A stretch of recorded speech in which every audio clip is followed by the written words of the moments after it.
Okay, guys, we're going to start Chapter 8 today. Chapter 8 is given kind of a funny name, but it's something that all chemists know about, and by the end of this chapter, you're going to know about, and it's central to chemistry. Like, it's so important to chemistry. It's called stoichiometry. Say it, stoichiometry. Stoichiometry. Stoichiometry. Kind of a funny name, but like I said, every chemist, if you talk to one, knows what stoichiometry means. And you guys will too after today, I hope. Okay, I want you to have a few things out. If you're watching the video, please have a roadmap. Okay, a roadmap. Have a calculator ready. And then, of course, your guided notes. Be following along. There's a lot of stuff to fill in as we go through these slides. So here we go. Okay, so stoichiometry, what is it? Here's a definition. Write it down, then we'll talk about it.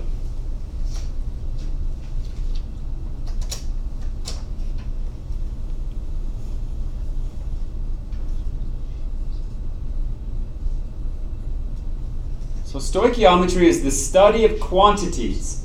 Quantities is like amount. So it's the study of amounts of material consumed and produced in a chemical reaction.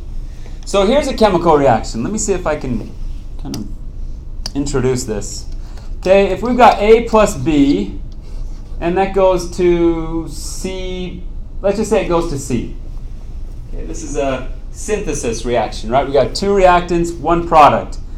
Well, in stoichiometry, we're going to study the amounts of materials consumed. So A and B are going to be consumed. And we're going to study how much C we would make.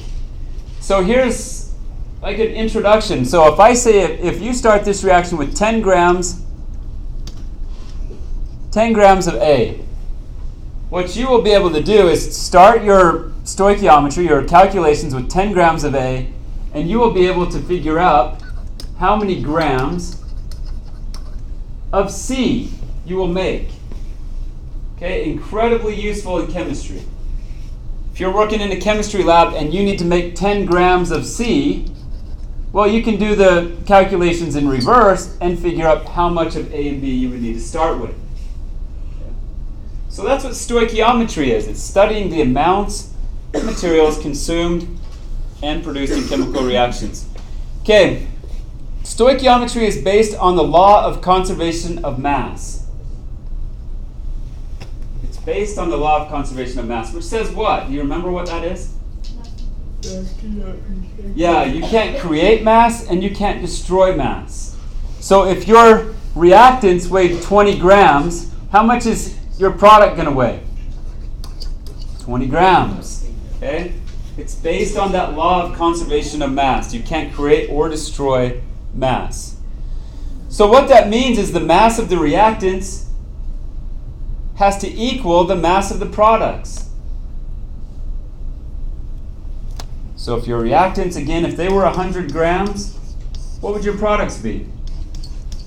100 grams.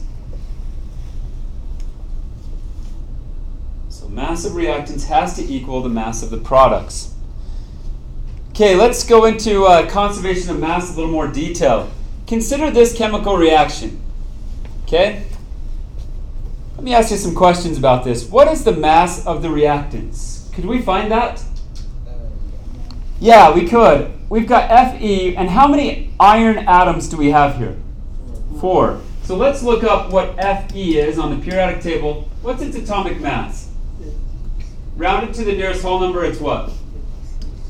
56. But I've got how many of them? 4 of them. Okay? I've got oxygen. Okay? Oxygen, what's its atomic mass? 16. But how many oxygens do I have, guys? 3 times 2 is what? 6. Okay? Let's figure out what the mass of the reactants would be.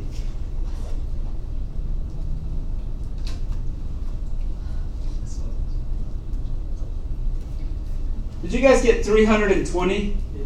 Okay. So if you added these up, it would be 320 grams. That's the mass of our reactants. Well, Now that you know the law of conservation of mass, what would the mass of the products be? It would have to be what? 320 grams. If the reactants were 320, the products have got to be 320. Let's do that though. How many irons do we have, guys? 4. Well, we just did that calculation. How many oxygens do we have? 6. We just did that calculation. So yeah, there's 320 in the reactants and the products. That will always be the case. And it's this law of conservation of mass that makes it possible for us to figure out stoichiometry problems, like how many grams of products we will form, because we know that it has to follow that law of conservation of mass. Okay, this is very important, okay? The coefficients in a balanced chemical equation indicate the number of moles of that element or compound. The coefficients in a balanced chemical equation represent the what? Number of moles of that element or compound. Do you guys remember what a coefficient is? A coefficient is that number out in front. It's that big number out in front. So here's an example. I've got iron right here. What's the coefficient for iron? 4. So how many moles of iron do we have? 4. That tells me I have 4 moles of iron. Oxygen, O2. How many moles of oxygen do we have? 3. Iron oxide, how many moles of iron oxide do we produce? 2. So I've got 4 moles of iron, 3 moles of O2, and 2 moles of iron oxide is how you would say that. So 4 moles of iron react with 3 moles of oxygen to produce 2 moles of iron 3 oxide. So again, before I move on, the coefficient represents the what? The number of moles of that element or compound. Look out in front, that's the number of moles you have. Okay. So we can get a lot from a chemical equation. We can tell that it's iron.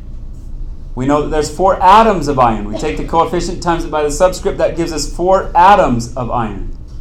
We know that there's 4 moles because that's the coefficient out in front. And we could even tell how many grams that is.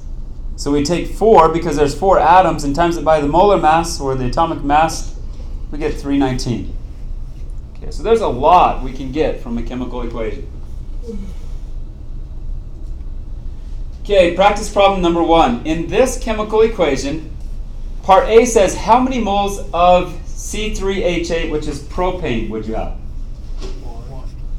Yeah, the coefficient is 1 right here, so that's your answer. We have 1 mole of C3H8. B, how many moles of O2 do we have? 5. Yeah, that's our coefficient right there. So we've got 5 moles of O2. Part C, how many moles of CO2 or carbon dioxide do we have? 3. That's our coefficient. So we've got 3 moles of it. And finally, how many moles of water are produced? 4 moles of water are made. Good. So the coefficient tells us the number of moles. Okay, let's talk about mole ratios. Before we start, what's a ratio? We talked about it last time a little bit. What is a ratio? Isn't it a comparison of 2 numbers? So if we did boys to girls in this classroom, would that be a ratio? Okay, there might be like 12 boys and 16 girls. Could I write a ratio like this? 12 to 16? You could write a ratio like that. Could you write a ratio like this? 12 over 16? You could. And so it's just a comparison of 2 numbers. So now we're going to talk about a mole ratio. You're supposed to write the definition in your guided notes. So a mole ratio is a ratio between the number of moles of any 2 substances in a balanced chemical equation. So we're just going to compare 2 substances and see how the number of moles compare. Very easy. Here's an example. If I have this chemical equation, is it balanced, first of all? 2 potassiums, 2 potassiums. 2 bromines, 2 bromines. So it's balanced. So if I asked you these questions, what is the mole ratio of potassium to bromine? What would you say? For potassium, we've got 2, so I'm going to start my ratio like this. 2, colon. And how many moles of bromine do we have?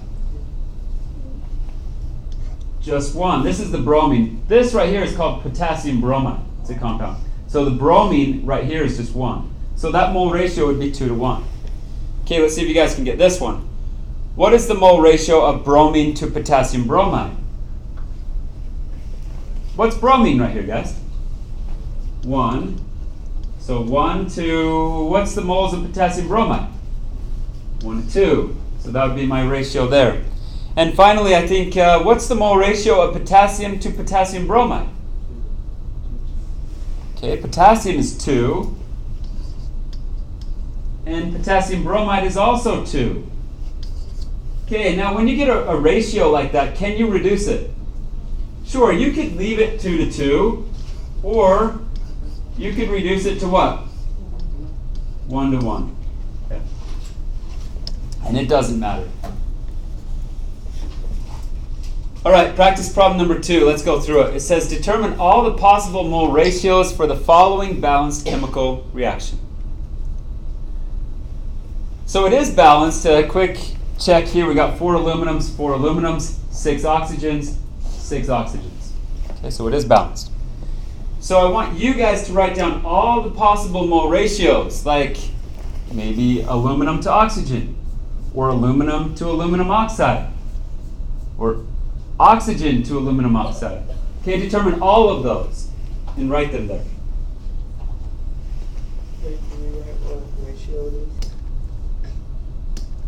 Okay, let's see how you did. All the possible mole ratios here.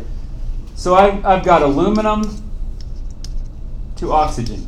Okay, that would be 4 to 3. What if we did aluminum to aluminum oxide? Well, that would be 4 to 2. Can you reduce that one? That would be reduced 2 to 1. Okay, so either way, I'll accept either one. Okay, is there any other possible ratios? Oxygen to what? Aluminum oxide? Okay, so oxygen I've got 3, and aluminum oxide I've got 2. Can I reduce this one, guys? Nope, it's reduced as far as it can go. And of course we could do the vice versa ones for each of those, but anyway, how'd you guys do? Who got it right? Okay, very good. Mole ratios are pretty easy. You just look at the coefficients and write down the comparison there. Okay, practice problem number 3. For this one, it's not balanced as it's written right here. So what you're supposed to do is balance it. So let's review how to balance. And then determine all the possible mole ratios, just like the last problem. So first balance it, then write down the mole ratios. If you're watching the video, please try it on your own. So hit pause for a second and try it. Okay, let's see how you did here. Remember, when we're balancing, we're putting down all of the elements.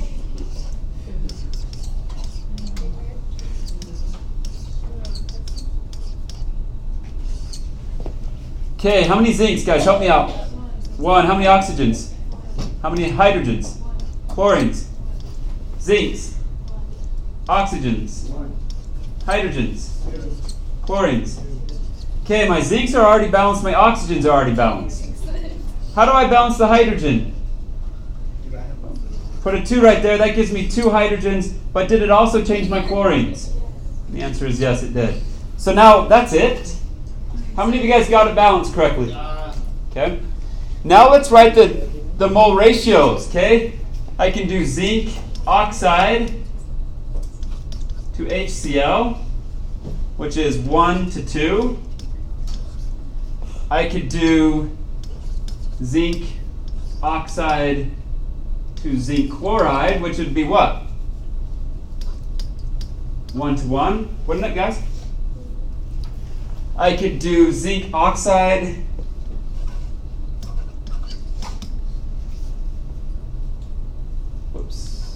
zinc oxide to H2O, which would also be what? 1 to 1. Okay. What else could I do? There's a lot of them, right? So HCl to zinc chloride, and that would be 2 to 1. I could do HCl to water. And what's that going to be, guys? Also 2 to 1. Okay, there's probably even more, but I think I'll stop there. Do we get the picture? We know how to do mole ratios. Okay.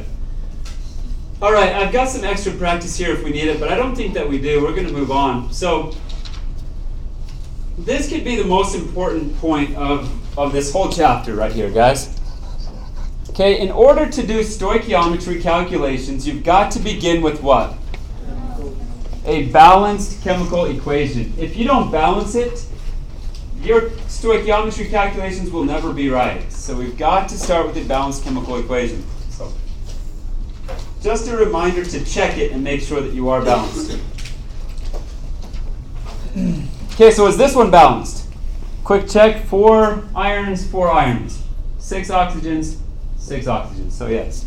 Now you can begin your calculations. So here is the new roadmap. Okay, so this is what I'm going to refer to as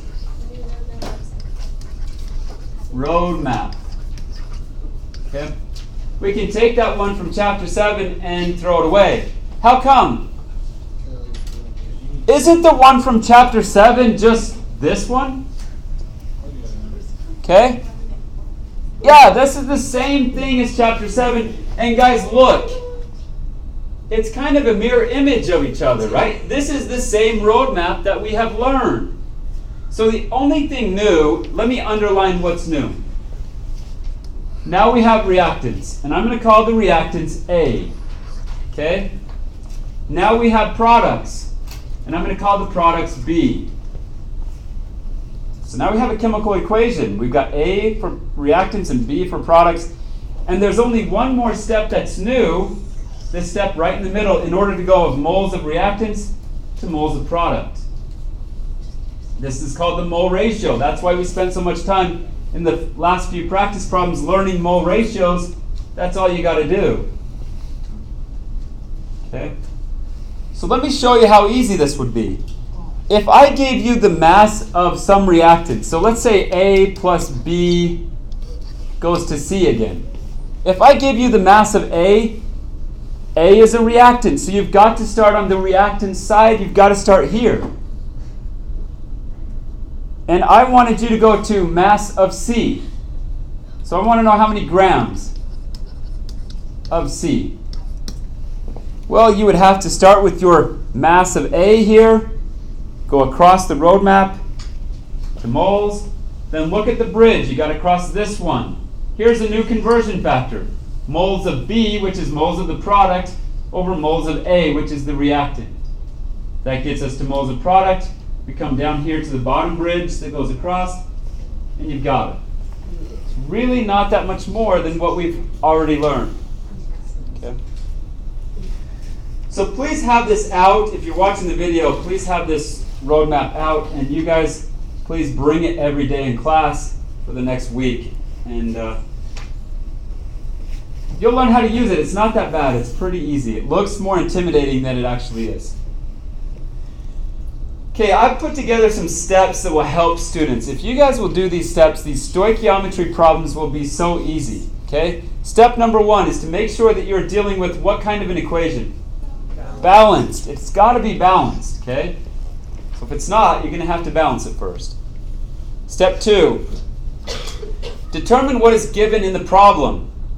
This is where you start from.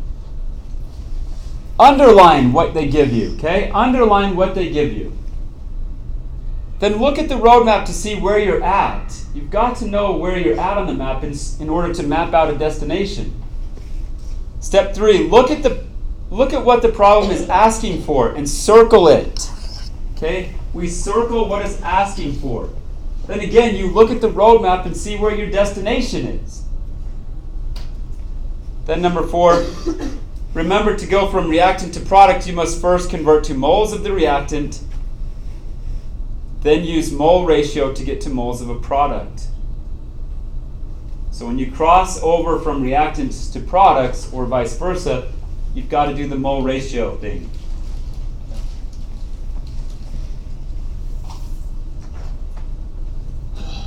All right, easy steps, and I think we practiced them in chapter 7. We start with the balanced chemical equation. We underline what they give us, circle what you're going to, then map it out with the roadmap. Okay. All right, so please have this out. Have this roadmap out as we go through some of these practice problems.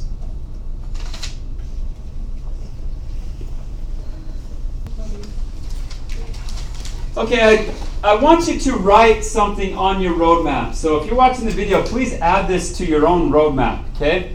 So one thing that I didn't put on here that I probably should have is there's a number out in front of this mole and this mole. So this number right here that you're going to put, I want you to write this. You get from the balanced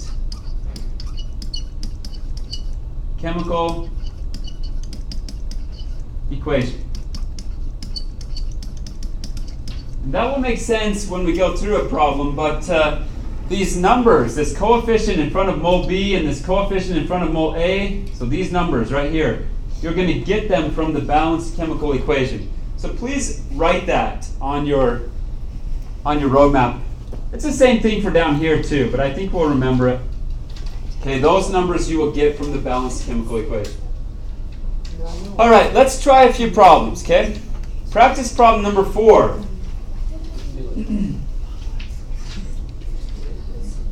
Okay, in this reaction, how many moles of hydrogen is produced if only 0.4 moles of potassium is used?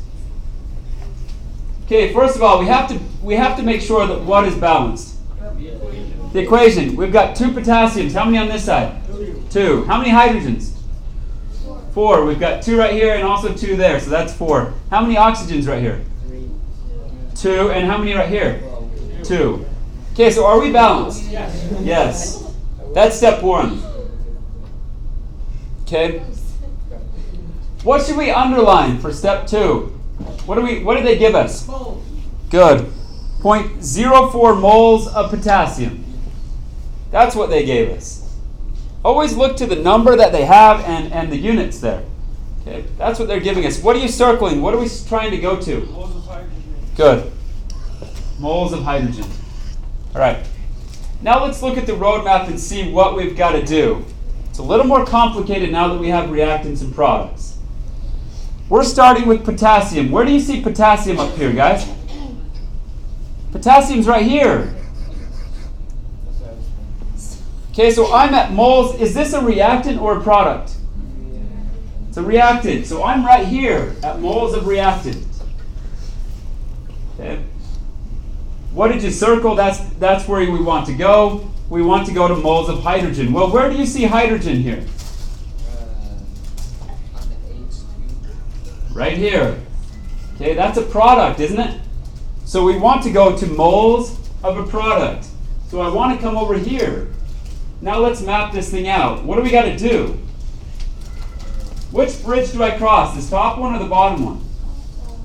The top one. It's the one that's pointing in that direction. So I'm going to use this conversion factor in my calculations. Okay, so let's start it. We always start with what they gave you. 0.04 moles of potassium. Put it over 1. Now, let's just follow what the roadmap tells me to do. Mole of B. What is B, guys? B is a product. Mole A is the reactant. So if you make your new conversion factor here, here's how I always remember it. If moles of potassium is on top, where does it got to go? On the bottom. Well, potassium, is it a reactant or a product? It's a reactant. So that's why they say mole A on the bottom here, because that's your reactant. It's got to be on the bottom going that way. What am I putting on the top? What is mole B? Well, it's the product that we are going to. What's the product we're going to? Yeah, it's moles of H2. That's the product that we're going to. Okay. Now, I've got to put numbers here. Where do I get these numbers from? From the balanced chemical equation. That's what I told you to write down. These numbers right here, you get from the balanced chemical equation. How many moles of potassium do I have? 2. That's the coefficient out front. How many moles of hydrogen do I have? Just 1. Okay. Now I'm to moles of hydrogen, which is what it wanted. So I'm going to stop there, throw on an equal sign, and cross out some units. Can I cross out moles of potassium? Yeah. Yep. What am I left with? Moles of hydrogen. So if we times across the top, 0.04 divided by 1 times 2 is 2. What is that?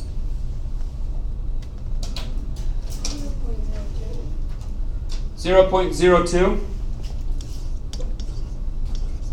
And what's my units going to be? Moles of hydrogen, moles of H2.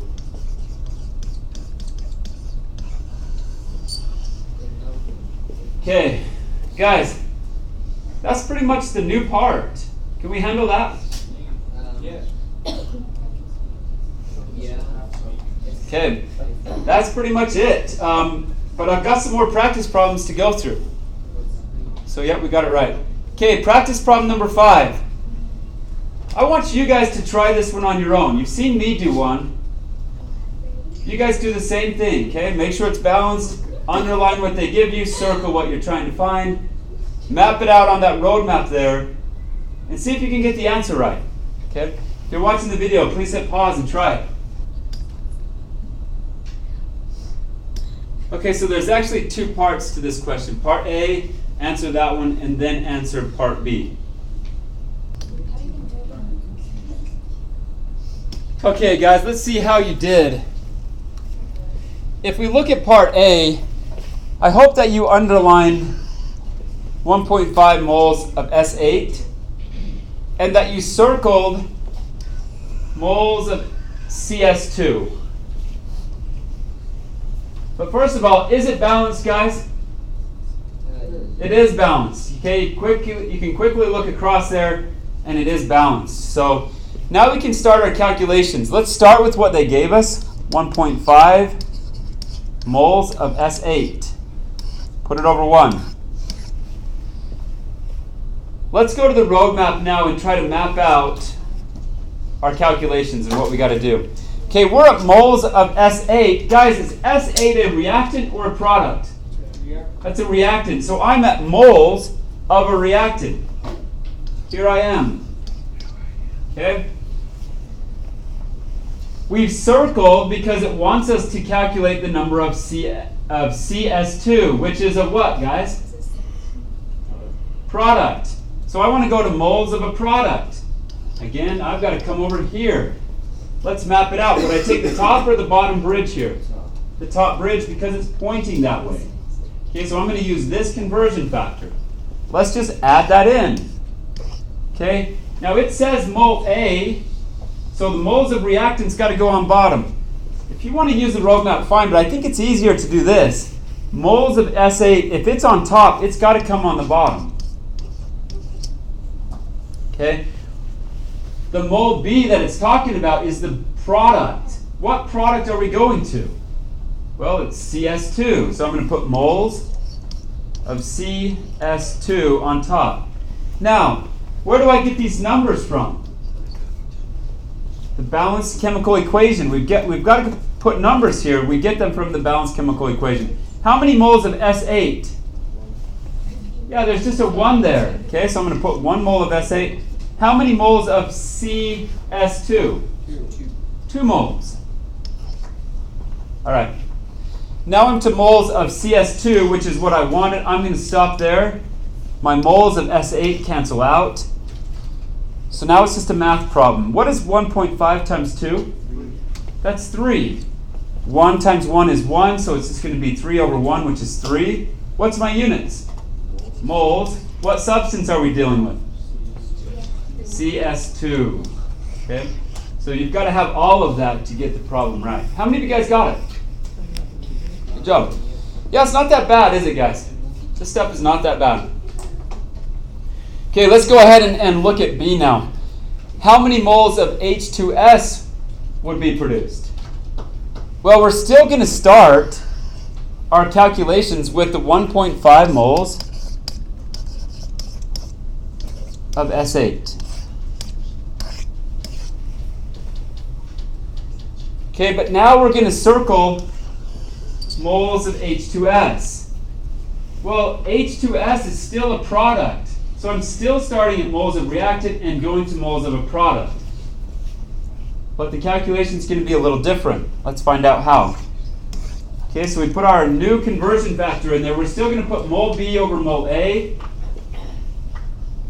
But again, if mole of S8 is on top, where does it got to go? On the bottom. That's how we get it to cancel out. You put what you're going to on top. What are we going to?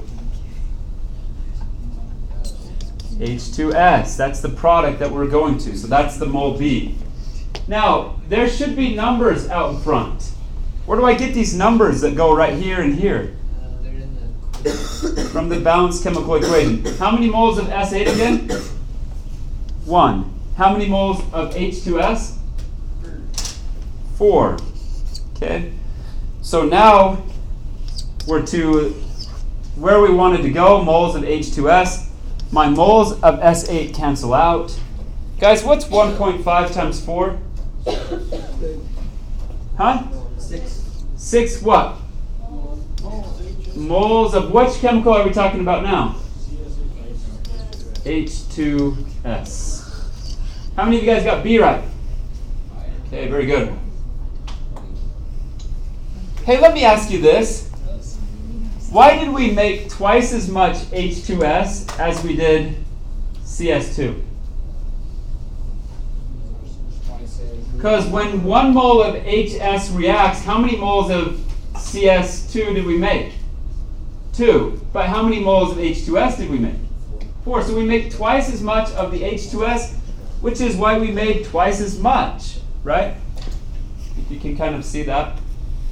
You'll get better at recognizing stuff like that as we go through these calculations. All right. Very good. We got it right. Practice problem number 6. Let's balance this. Okay? So let's balance it first and then answer this question. You guys can do this. If you're watching the video, again, hit pause right now. Try it. Okay, guys, let's see how you did. First of all, we've got to balance this. So we've got nitrogen and we've got hydrogen. Hey, help me out. Let's go quickly. How many nitrogen on this side? 2. How many hydrogens? 2. How many nitrogens here? 1. How many hydrogens? 3. How do I balance the nitrogens, guys? I need to put a 2 right here. That gives me 2 nitrogens, but how many hydrogens? now you got 6. 6. Okay, how do I get 6 on this side? I've got to times by 3. That gives me 6. All right. How many of you balanced it correctly? Okay. That is step number 1 is so important because that determines your mole ratios, doesn't it, guys? So your stoichiometry calculations can't be right unless you start with a correct balanced equation. All right. Now let's go to what the question says. If 3.5 moles of NH3 are produced, how many moles of H2 were used? Okay, so I hope that you underlined 3.5 moles of NH3 and that you circled moles of H2. Let's go to the roadmap and figure out where we are and where we want to go. So I am at moles of NH3. Guys, NH3 is right here. Is it a reactant or product? It's a product. It's moles of product. So I'm right here. NH3 is a product. It says we're at moles. So I've got to be at moles of products. We circled moles of H2. H2 is a reactant or product? reactant. It's on the left side, it's a reactant. So I've got to come over here to moles of reactant. Okay, now let's map it out because that's what the roadmap does. Which bridge should we cross? This top one or the bottom one? Top one. Yeah. The top one? The bottom one. The bottom one. How come the bottom one? That's how it beats. I'm right here. I've got to move across this way. So I'm going to times it by mole A over mole B. Again, mole A is for the reactant. Mole B is for the product.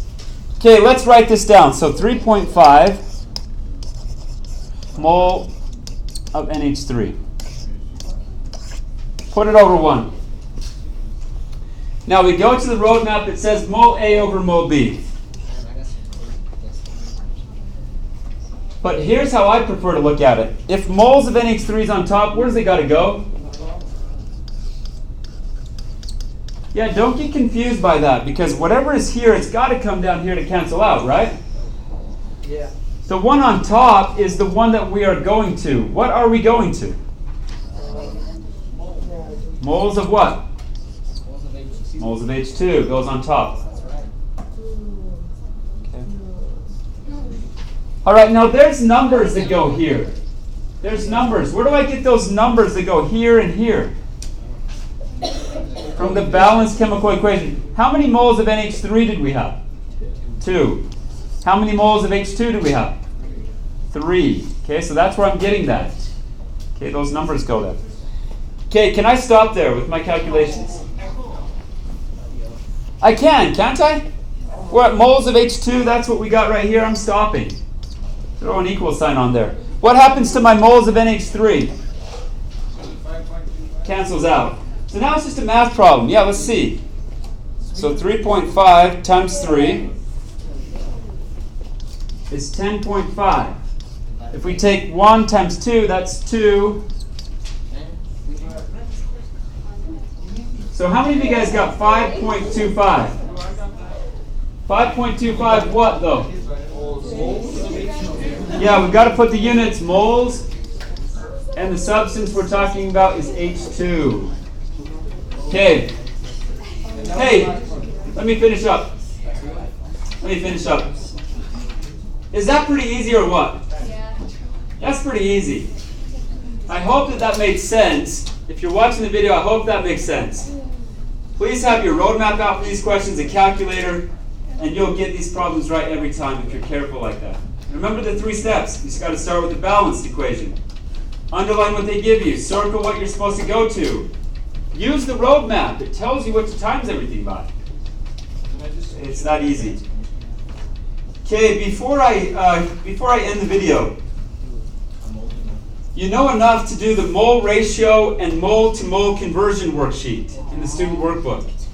I want to give you guys more practice with this. It's not something that comes easily to a lot of students. So go there. It's called the mole ratio and mole to mole conversion worksheet. Get that done, and hopefully this helped.